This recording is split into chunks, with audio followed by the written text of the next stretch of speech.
بالله من الشيطان الرجيم.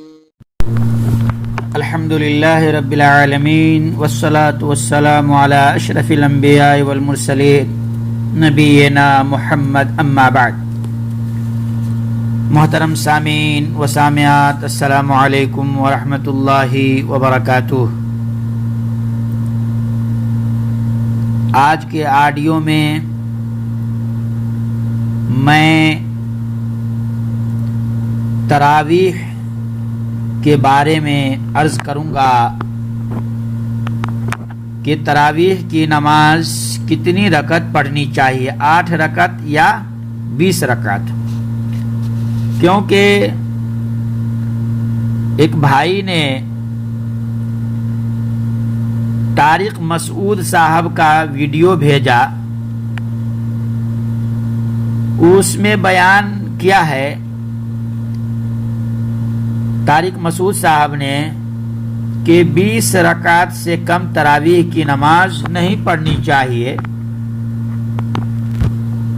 اور طارق مسعود صاحب نے حضرت عمر وغیرہ کے بارے میں بھی بیان کیا کہ 20 رکعت سے کم نہیں پڑھتے تھے،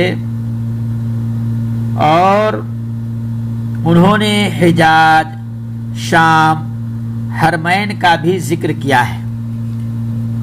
تو آئیے پہلے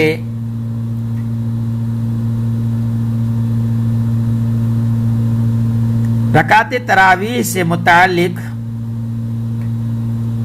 چند چیزوں کو حدیث کی روشنی میں بیان کروں گا، اور بعد میں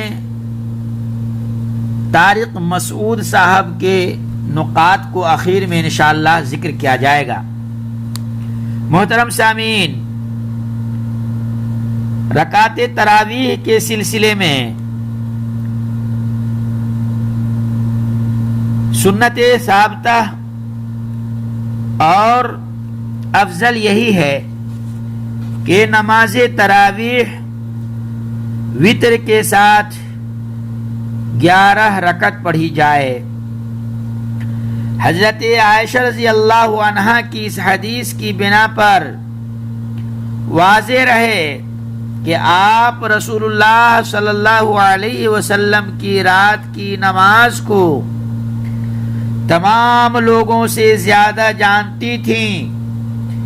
جب ان سے سوال کیا گیا کہ رسول اللہ صلی اللہ علیہ وسلم کی نماز رمضان المبارک میں کیسی ہوا کرتی تھی، تو انہوں نے فرمایا کہ آپ صلی اللہ علیہ وسلم رمضان اور غیر رمضان میں 11 رکعت سے زیادہ نہیں پڑھتے تھے.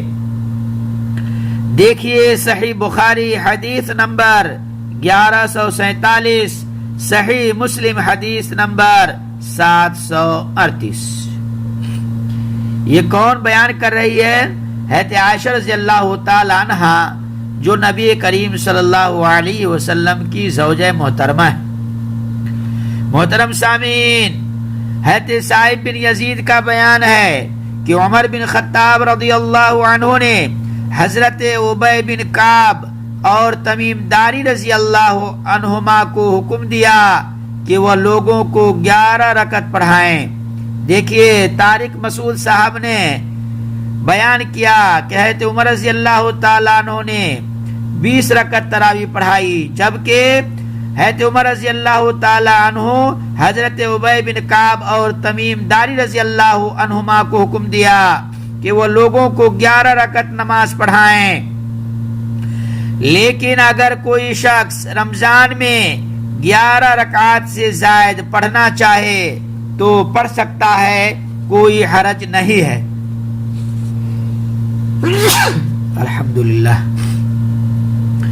اس لیے کہ اللہ کے رسول صلی اللہ علیہ وسلم سے قیام اللیل کے بارے میں پوچھا گیا تو فرمایا کہ 2 رکعت پڑھی جائے، اور جب صبح ہونے کا ڈر ہو تو 1 رکعت وتر پڑھ لے، جو پوری نماز کو طاق بنا دے گا.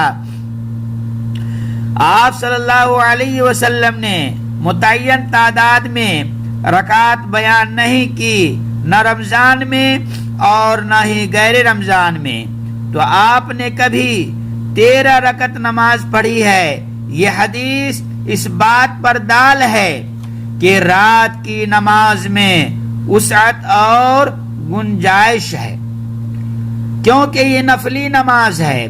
بعض لوگ اسی کو تراویح بھی بولتے ہیں، اور اس کی کوئی تعداد مقرر نہیں جس کی مخالفت کرنا درست نہیں۔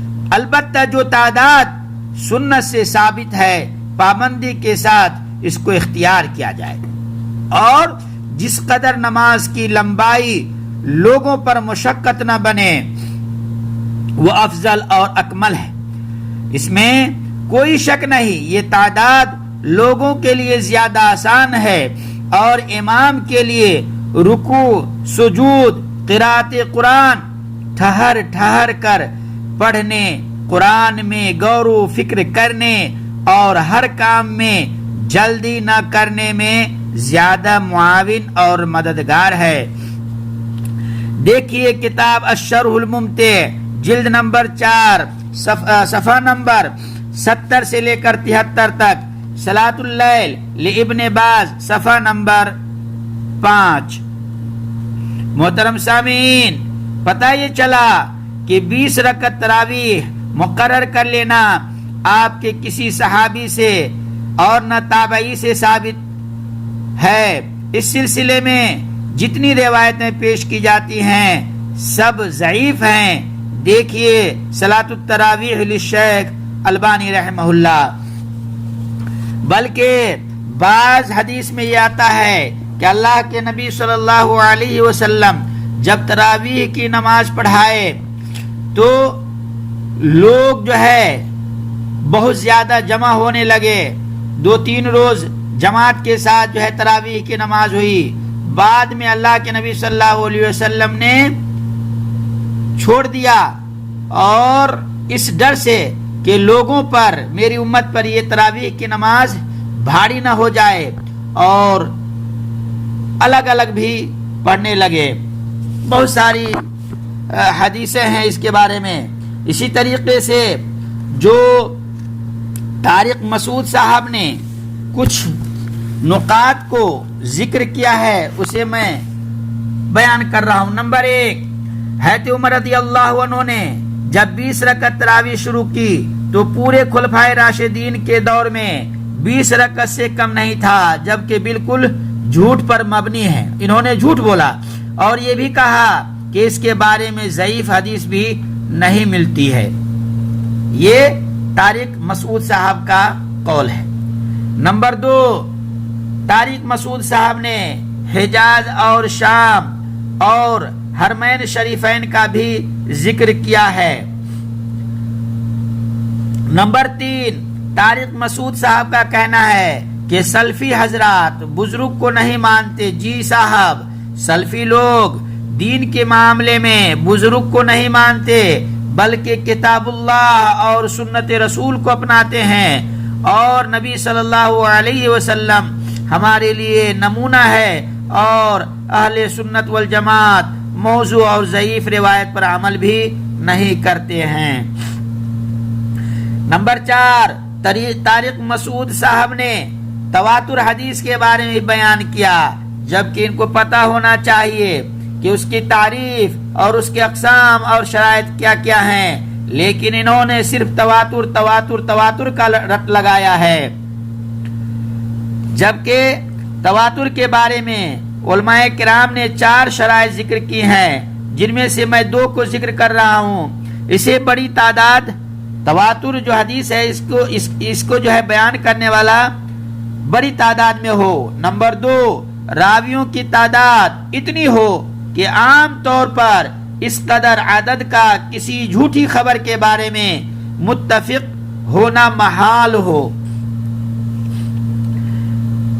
نمبر 5، طارق مسعود صاحب نے اپنے ویڈیو میں ائمہ اربعہ کا بھی ذکر کیا ہے، اور یہ بھی کہا ہے کہ بعض نے 36 رکعت پڑھی ہے، اور بعض نے کچھ.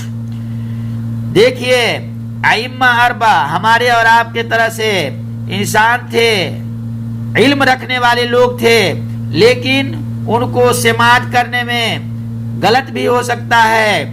لیکن اللہ کے نبی صلی اللہ علیہ وسلم چاہے غصہ میں بولتے تھے یا نرمی کی حالت میں، وہ صحیح بات بولتے تھے، جھوٹ نہیں بولتے تھے. دلیل لیجئے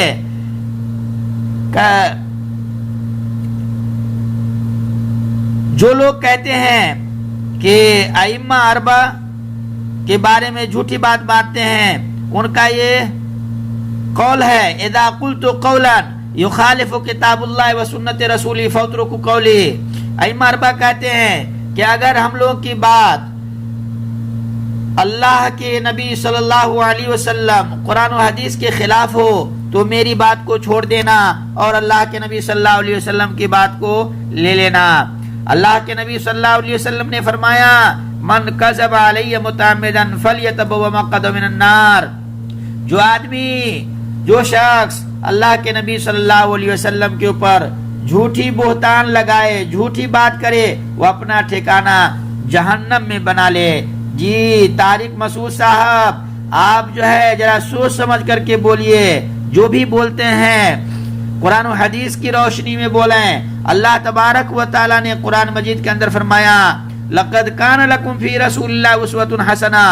اللہ کے نبی صلی اللہ علیہ وسلم تمہارے لیے آئیڈیل اور نمونہ ہے، لہذا ہم اللہ کے نبی صلی اللہ علیہ وسلم کی بات کو لیں گے، سلف صالحین، صحابہ کرام، تبع تابعین، خلفائے راشدین کی بات کو لیں گے، نہ کہ بزرگ کی بات کو. نمبر 6، طارق مسعود صاحب نے حرمین کا بھی ذکر کیا ہے کہ حرمین میں 20 رکعت تراویح کی نماز ہوتی ہے. جی تو یاد رکھیے کہ یہاں پر 2 امام ہوتے ہیں جو 10 رکعت تراویح کی نماز پڑھاتے ہیں، باقی مسجدوں میں 8 رکعت ہی تراویح کی نماز ہوتی ہے اور 3 رکعت وتر ہوتی ہے. اس طریقے سے کل جو ہے 11 رکعت ہوتے ہیں. اور سلفی حضرات اہل سنت والجماعت اسی کے قائل ہیں. حقیقت واللہ تعالی عالم بالصواب. اللہ تعالیٰ سے دعا ہے کہ اللہ تعالیٰ ہم تمام مسلمان بھائیوں کو اللہ کے نبی صلی اللہ علیہ وسلم کی سنت پر عمل کرنے کی توفیق عطا فرمائے. آمین. وصلی اللہ علی نبینا محمد. والسلام علیکم ورحمۃ اللہ وبرکاتہ.